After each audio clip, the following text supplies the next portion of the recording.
আমরা জানি morning shows the day, আর আজ সকালটাই বলে দিচ্ছে আজকের দিনটা কতটা গুরুত্বপূর্ণ। আজকের দিনটা যে ইতিহাসের খাতায় লেখা থাকতে চলেছে। আজ আর আমরা স্টুডিওয় নয়, ঘড়ির কাঁটা সকাল 7:30।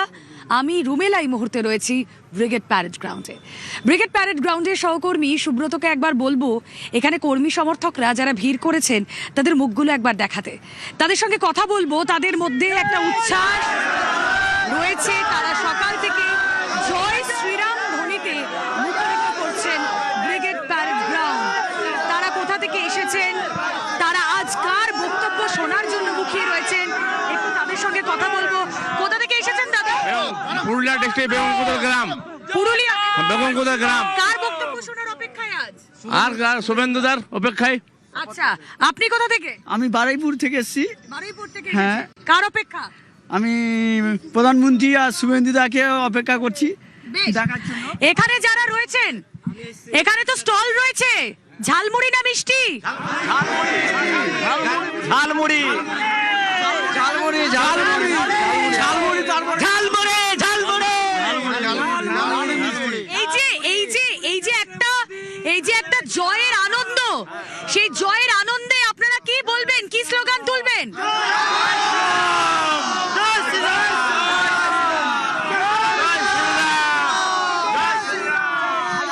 এই যে আমি বললাম শুরুতেই মর্নিং শোজ দ্য ডে, এটাই হচ্ছে এই সকালের শুরুটা।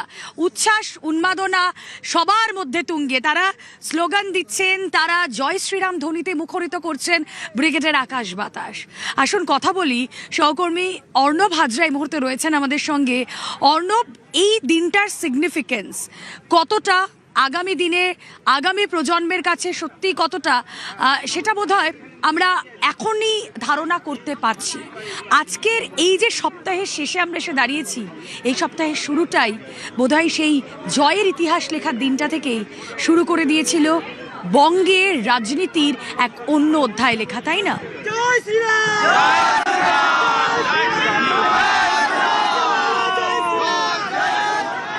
রুমেলা, একেবারে তাই। এবং আজকে 9 মে 25শে বৈশাখ 2026, এই যে দিন, এই দিনটা ইতিহাসের পাতা লেখা থাকবে। কারণ শ্যামাপ্রসাদ মুখোপাধ্যায়ের মাটিতে বিজেপি সরকারের শপথ হচ্ছে একেবারে খোলা মঞ্চে ব্রিগেড সমাবেশের, অর্থাৎ ব্রিগেডের ময়দান থেকে। এবং সেখানে এই আজকের দিনে সারা দেশের পাওয়ার সেন্টার সকাল 11টা থেকে প্রায় ঘণ্টাখানেক যা এই ব্রিগেডের মধ্যে থাকবে, যেখানে প্রধানমন্ত্রী, একই সঙ্গে স্বরাষ্ট্রমন্ত্রী, আমাদের রাজ্যের রাজ্যপাল, এছাড়াও একাধিক বিজেপি পরিচালিত এবং একই সঙ্গে এনডিএ পরিচালিত রাজ্যগুলির মুখ্যমন্ত্রীরা সেখানে থাকবেন।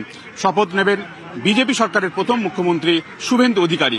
এবং বিগত কয়েক দশক তা যে রেকর্ড বা যে একটা ঘরানা চলছিল, কলকাতা থেকে মুখ্যমন্ত্রী হন একজন আমাদের রাজ্যের, সেটা জ্যোতি বসু হতে পারেন, বুদ্ধদেব ভট্টাচার্য হতে পারেন, সিদ্ধার্থ শঙ্কর রায় হতে পারেন, বা মমতা বন্দ্যোপাধ্যায় হতে পারেন।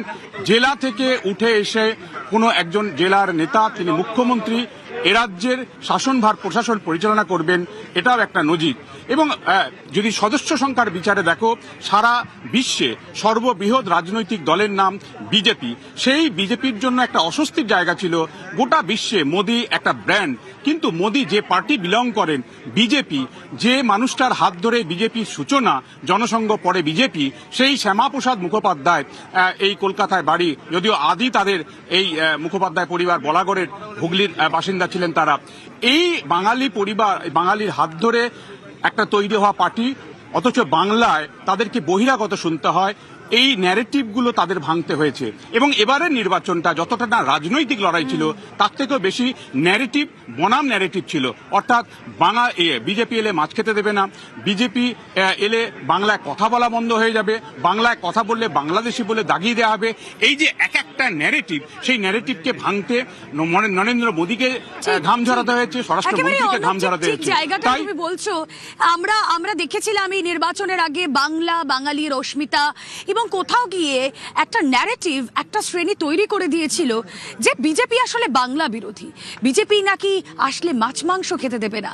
কিন্তু সেই ন্যারেটিভ তছনছ হয়ে গিয়েছে, খান খান হয়ে গিয়েছে, ভেঙে চুরমার হয়ে গিয়েছে। যে কথা অর্ণব তুমি বলছিলে, যে গোটা বিশ্বের কাছে ব্র্যান্ড মোদি, গোটা বিশ্বের কাছে বিজেপি সর্ববৃহৎ রেজিমেন্টেড পার্টি, আসলে এই বিজেপি দল তৈরি যাদের হাত ধরে, তারাই আমার চারপাশ ঘিরে দাঁড়িয়ে রয়েছেন। বারবার তাদের সঙ্গে যাচ্ছি, কথা বলছি, এবং আমি কথা বলবো তাদের সঙ্গে পরবর্তীতে। আমার অপর সহকর্মী পারাদীপ সঙ্গে রয়েছেন। পারাদীপ, এখানে যারা রয়েছেন তাদের সঙ্গে তো কথা বলছি সকাল থেকে, তাদেরকে যখনই জিজ্ঞেস করছি তা আপনারা কি খেতে চাইছেন, ঝালমুড়ি না মিষ্টি? ওই দেখো, শুনতে পাচ্ছ তুমি? এখনো কিন্তু ঝালমুড়ির জন্যই বেশি গলা ফাটাচ্ছেন তারা। পারাদীপ, স্টল কি খুললো?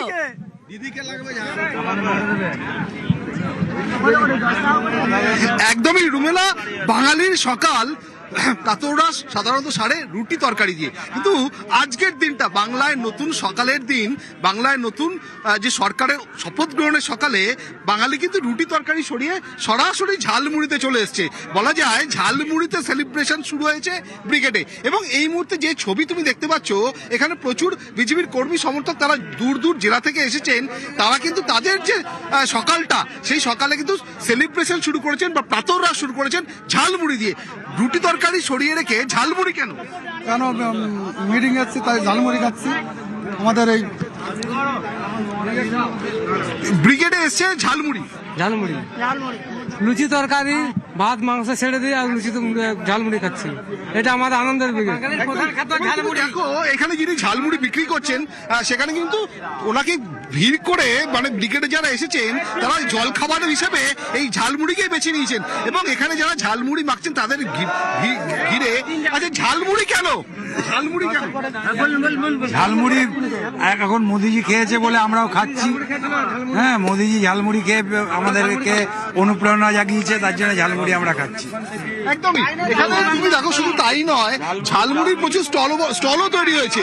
আমি তোমায় দেখানোর চেষ্টা করব যে এই ব্রিগেডে এবারে ঝালমুড়ির সঙ্গে ট্রেন বজায় রেখে, সেই তাল সামঞ্জস্য রেখে, তার সঙ্গে কিন্তু ঝালমুড়ির বড় বড় ট্রেনও তৈরি করা হয়েছে। এবং এই যারা আসছেন এখানে, তারা অনেক সকালে এসেছেন, বিভিন্ন দূর দূর জেলা থেকে এসেছেন আজকের সকালে এই ব্রিগেডে, শপথের ব্রিগেডে সাক্ষী থাকতে।